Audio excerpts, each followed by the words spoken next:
This is Feno TV.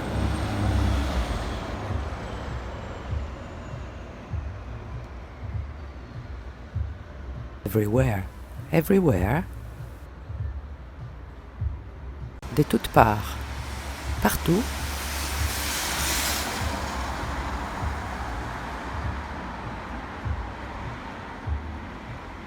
And now, and now, and now. Présentement à Montréal, c'est un parsemé nuageux, température au sol de 5 degrés Celsius. Également au nom de tout l'équipage, on salue ces jours dans la région de Montréal, destination finale. Merci.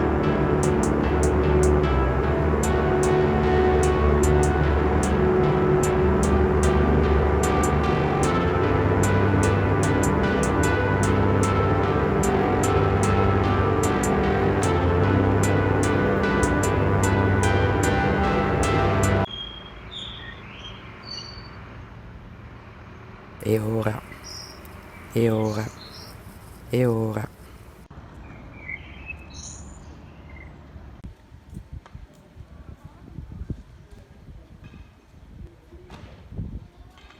Et maintenant, et maintenant, et maintenant.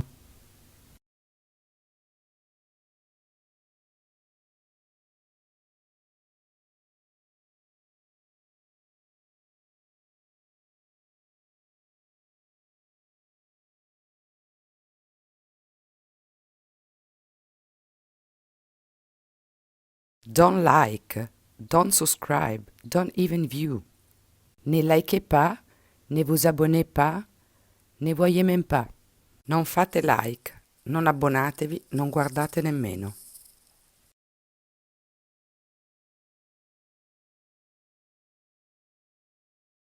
Telepathy.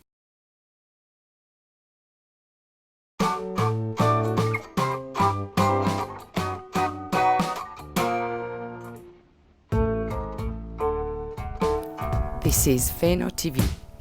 To mostrare, monster, show you, vous montrer an image within an image. It could be you. First, let me say thanks for joining us. It's good to be with you. Why make a TV show now? What is it about this particular moment?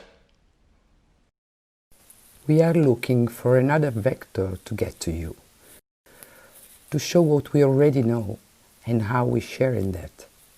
What could be the purpose in collecting what we already know?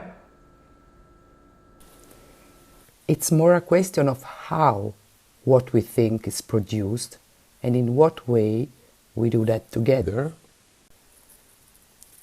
I need a whiskey. Is that to calm your nerves?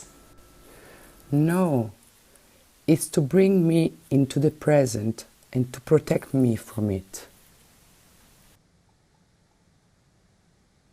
What is a constructed world? You'd have to ask them that. I'm gonna take that as a statement rather than as a question. Are you real? Do you expect us to believe that you're real? I am material, a real body. I have aspiration, but Is that what's being elaborated here? it's something about or around the subject rather than being the thing itself. That's what TV is. You're constantly being reminded of that. Huh? What the hell is a 24-hour news service? You don't do me, I do you.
literary theorist Francis Ferguson and responders.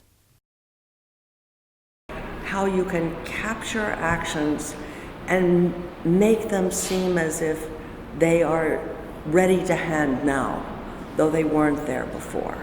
The ready to hand is a consciousness or acknowledgement of the context or environment one finds oneself in.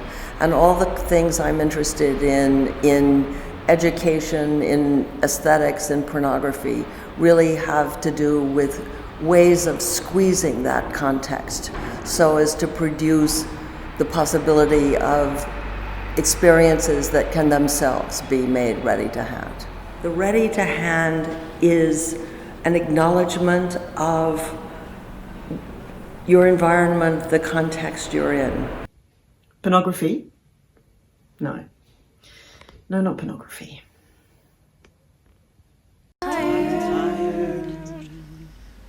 Of people trying to erase me.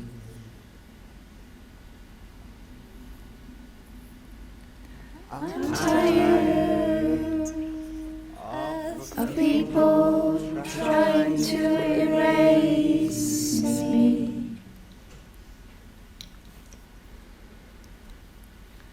I'm tired of people trying to erase me.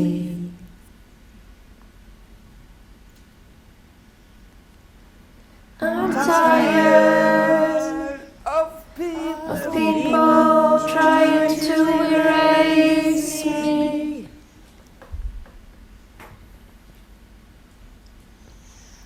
I'm tired of people trying to erase me.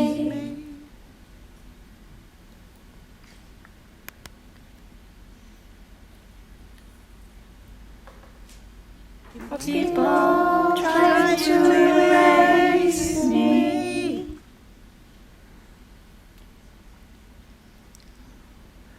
I'm tired of people trying to erase me.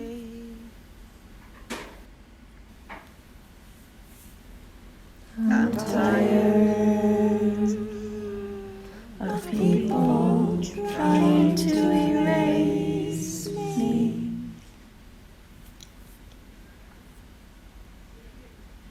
I got A voice now, got power, but can't stand it.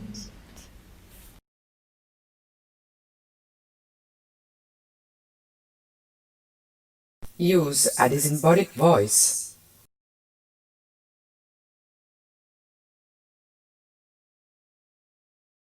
So that sense of co-presence in situations that can plausibly be described as pornographic, for me, is very important. And it's important partially because it's a way of making individuals derive their sense of where power and authority comes from the group itself, rather than from the authority figure running the group.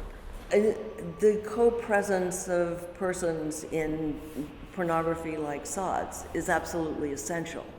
And it's a way of insisting upon the primacy of actual bodily experience rather than mere abstract notions of what one is doing. La pornographie, non. Oh non, non, non, non, non.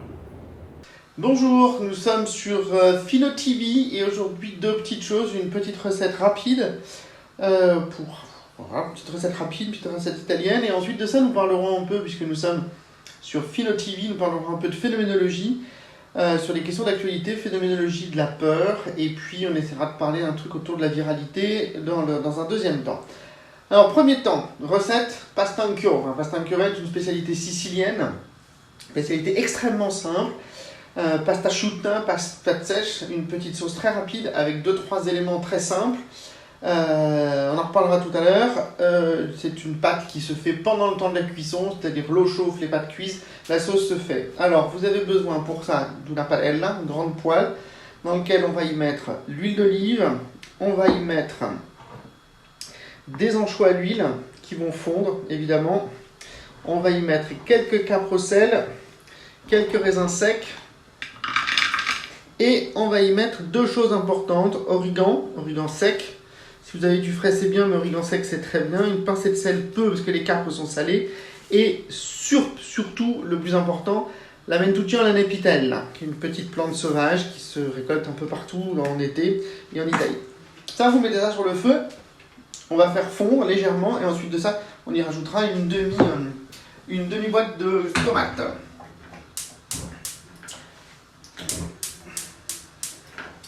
Alors pendant que ça chauffe, 2-3 petits commentaires sur cette question prévue, question sur la phénoménologie de la peur. On est rentré dans un temps très particulier depuis maintenant plus de 5 semaines, temps de confinement, autour d'une problématique qui est une sorte de crise sanitaire, autour d'un objet invisible qui a été déclaré comme étant un objet de guerre par le président de la République. Et qui génère en fait ce qu'on pourrait appeler, au sens traditionnel, c'est-à-dire au sens de la philosophie occidentale, un processus phénoménologique, une phénoménologie de la peur. C'est-à-dire qu'on construit un environnement propice à ce que nous générions une peur et que nous générions une angoisse sur les êtres. Alors d'abord parce que l'objet est invisible, parce qu'il est invisible, du coup l'angoisse augmente, en augmentant aussi le nombre de contraintes, c'est-à-dire on augmente continuellement les contraintes sur le fait du confinement, sur le fait de l'interdiction de bouger, l'interdiction de sortir, l'interdiction ou les réductions en fait des processus qui sont les nôtres, processus de matériel et les processus vivants. Et puis aussi parce qu'on a déclaré en fait une sorte de suspension de l'État, une suspension des régimes de l'État, qui génère ce que Giorgia Gamblin appelait un tumultus, c'est-à-dire une crise majeure et qui va générer en fait un suspens du regard des institutions. Donc en fait on rentre dans 3 systèmes qui vont générer une angoisse autour de ça. On entend par la même occasion le sofrito. Et on va juste y mettre la tomate et je reviens.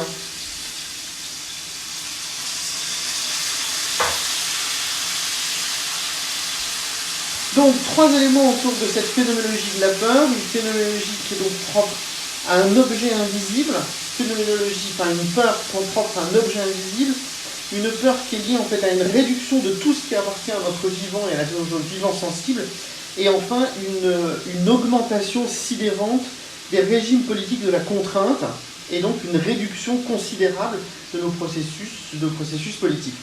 Ces 3 objets généreraient pour nous une crise sensible qu'on pourrait nommer une crise liée à une phénoménologie de la peur, ou la construction d'une phénoménologie de la peur. Il faudrait que nous ayons peur, il faudrait que nous soyons liés à une peur continue, permanente, sur les régimes du vivant, et qui nous laisse confiner chez nous, et qui nous laisse nous replier sur nous dans des occupations qui ne sont pas celles du politique. On revient, je laisse cuire, on revient après pour la deuxième partie. Ciao. Rebonjour, on continue avec la recette. Donc on va faire l'assemblage, la sauce est prête, les pâtes sont cuites. Il suffit juste d'assembler les deux, vous assemblez la pâte avec les sauces, et puis vous pouvez a priori à partir de ça manger. Vous avez la petite sauce qui est prête ici, et dedans on va y ajouter évidemment les pâtes avec un tout petit peu d'eau de cuisson pour finir l'ensemble. Ensuite de ça vous les remuez, et puis vous mangez. Hop là. Voilà.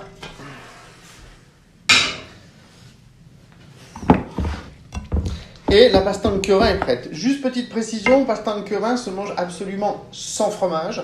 Ça se mange nature comme ça, ou éventuellement avec un petit peu de pan grattugiato, un peu de pain toasté, gratté, ou une sorte de chapelure.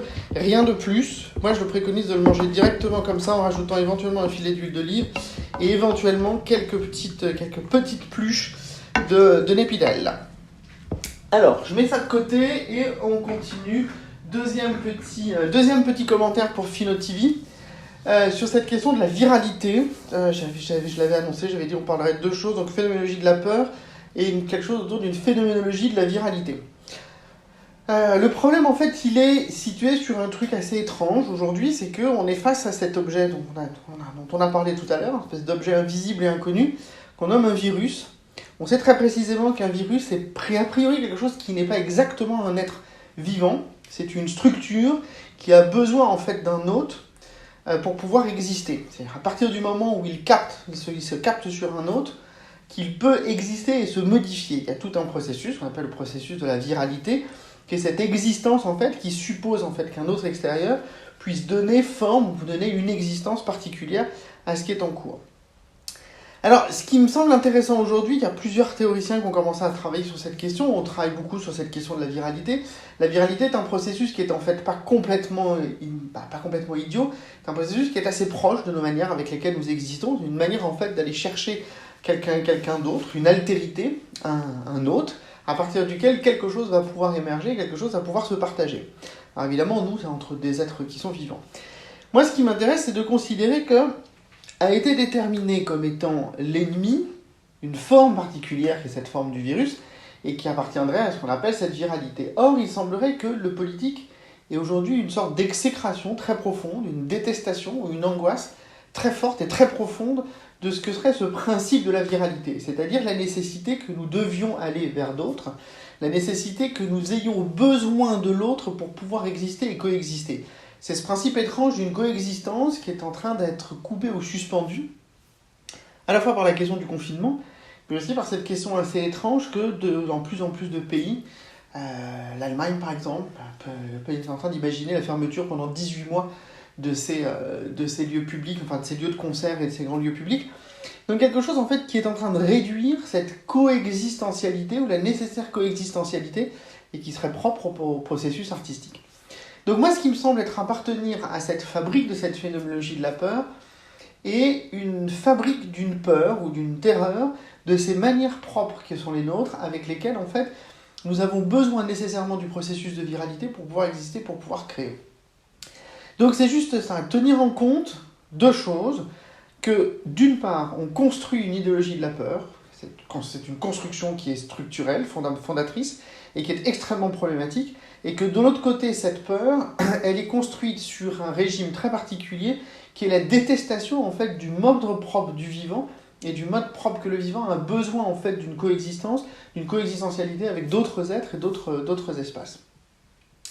Voilà, c'était ce petit commentaire que je voulais faire.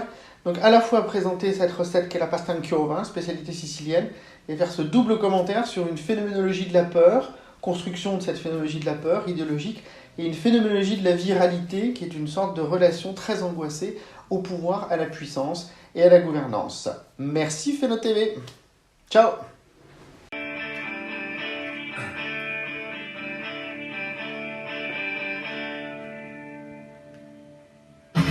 Hey, good day. Welcome back to town. It's great to see your face again, to see your smile and hear your voice, and let those words inspire me once again.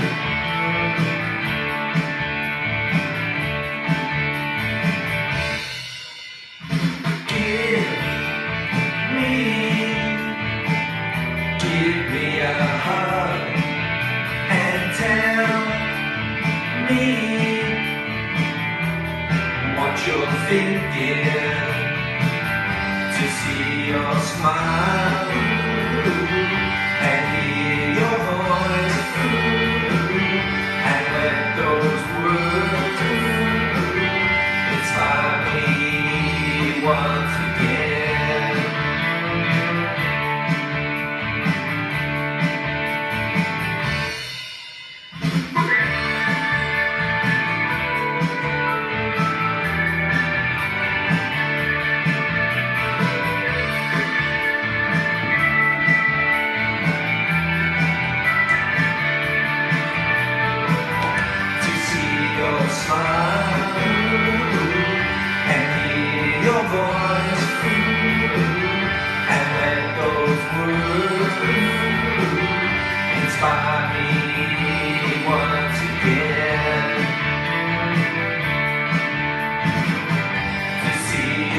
smile, and hear your voice, and let those words inspire me once again.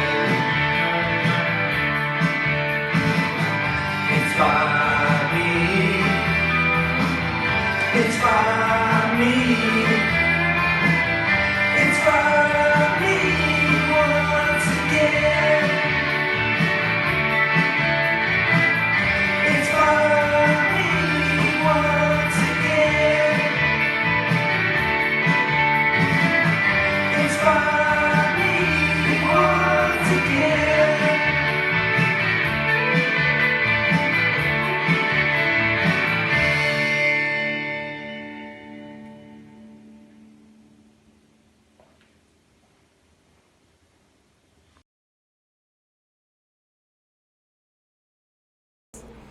A real body. What does I mean, Yeah. an eroticized body. What seems to me important about all the things I'm trying to get at in the pornography book is the engagement with actions that are outside of our intentions or in excess of our intentions and that produce effects in excess of them. Pornography? Oh, no. No, not pornography. No. Literary theorist Frances Ferguson and responders. La théoricienne littéraire Frances Ferguson et les répondants. What's the weather like? The weather outside is frightful, but the fire is so delightful. Since we have no place to go, let it snow, let it snow, let it snow. We are affected by the weather. Nous sommes affectés par le temps qu'il fait. Siamo condizionati dal tempo che fa. Through the work of the cladists in the 20th century, we see that a cow and a lungfish can be related and that no longer matters that two organisms bear any actual physical resemblance to each other. The umwelt of the natural world we'd shared for so long ceases. Crocodiles and birds are together on a cladogram. If you want to have a group called fish, you need to include mammals, even humans. Cows as fish, humans as fish, or else there's no such thing as fish. Non c'è la categoria dei pesci. There's no such thing as fish. Il n'y a pas de poisson.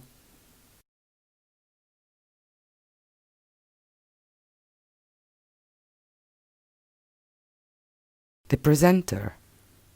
I don't want to hold you back in your thinking. So let's go. Man has structured, influenced and written culture and knowledge through institutional discourses of exclusion.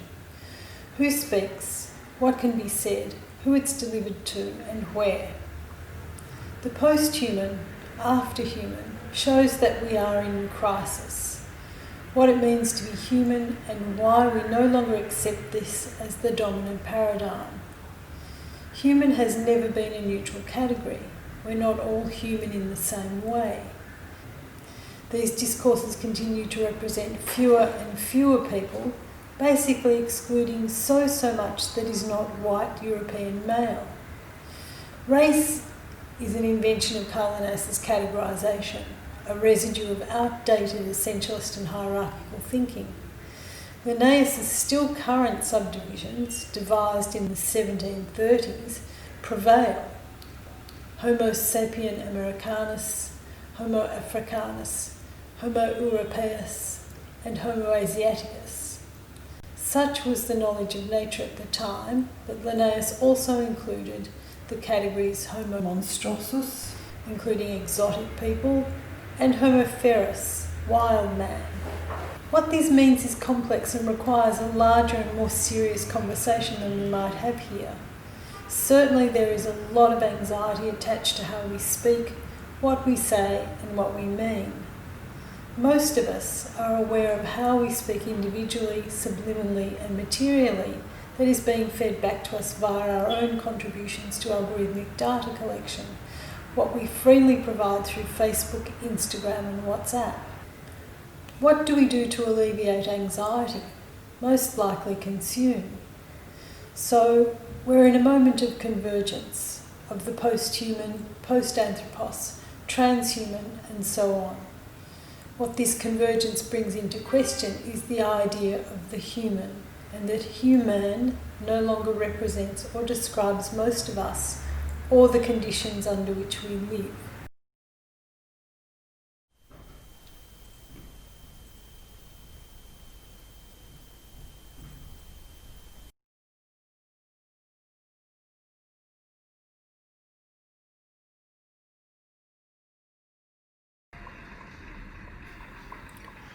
There was something about being with the people in Anchorage that was so soulful. Usually when you make a video of a performance and watch it later, it seems like everything is missing. What was so different this time? When we went back to look at the files, everything was there. It was like everything that had happened could be revisited again.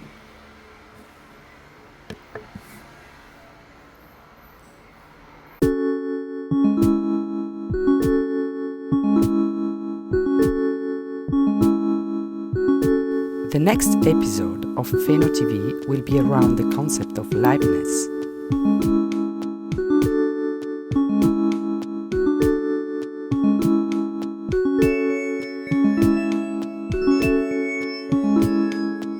Presented by Pheno, produced by A Constructed World in collaboration with Creative Yuke.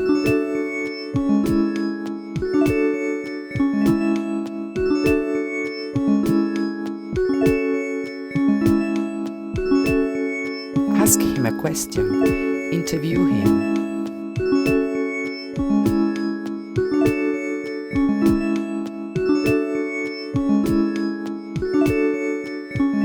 Posez-lui une question, interviewez-le.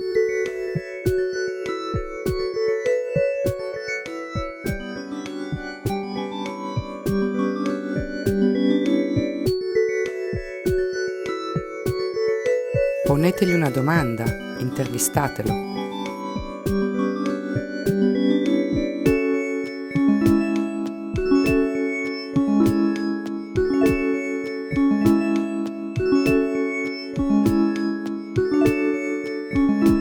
Le prochain épisode de Pheno TV sera autour du concept de liveness.